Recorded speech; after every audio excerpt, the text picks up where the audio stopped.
Hi friends, நான் உங்கள் இளருத்தி. எனக்கு மேரேஜ் ஆகி ஸ்டார்டிங்லேயே இந்த லைஃப் ரொம்ப வேறு மாதிரி இருந்துச்சு. ரொம்ப ஸ்ட்ரகிளை ஃபேஸ் பண்ணேன். இன்க்ளூடிங் மார்னிங் எந்திரிக்கும் போது எனக்கு காஃபி இல்லைனா செம்ம ஸ்ட்ரெஸ் ஆகும். என்னடான்னு கேட்டால் என்ன காஃபி போட சொல்லிட்டாங்க. என்ன கொடுமை சரவணன் இது. ஸ்டார்டிங்கில் சின்ன சின்ன விஷயம்லாம் எனக்கு ரொம்ப பெருசாக இருந்துச்சு. ஆனால் இப்போது அதை நினச்சாலே ரொம்ப சிரிப்பாக இருக்குது. ஸ்டார்டிங்கில் ஆர்கியூமெண்ட்ஸ் அதிகமாக இருந்துச்சு. இப்போது ஹியர் சாய்ஸ்ன்னு ஒரு சிம்பிளாக ஸ்மைல் பண்ணிவிட்டு போக ஆரம்பிச்சிட்டோம். மேரேஜ் ஆன ஸ்டார்டிங்கில் சீரகத்துக்கும் சோம்புக்கும் கூட வித்தியாசம் தெரியாமல் இருந்தேன். ஆனால் இப்போது ஃபுல் கிச்சனை என் கண்ட்ரோல் தான்.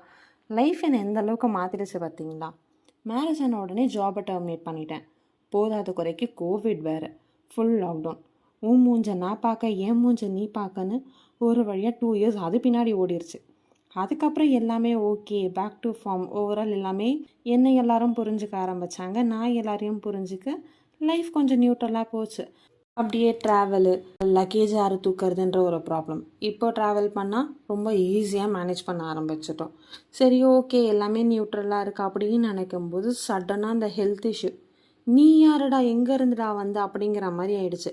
அகெயின் 1 இயர் லைஃப் அது பின்னாடி போக ஆரம்பிச்சிது. வடிவேல் சொல்கிற மாதிரி சரி இதோட எல்லாமே சரியாயிடும்னு நினச்சா அதில் ஒரு ட்விஸ்ட்டு.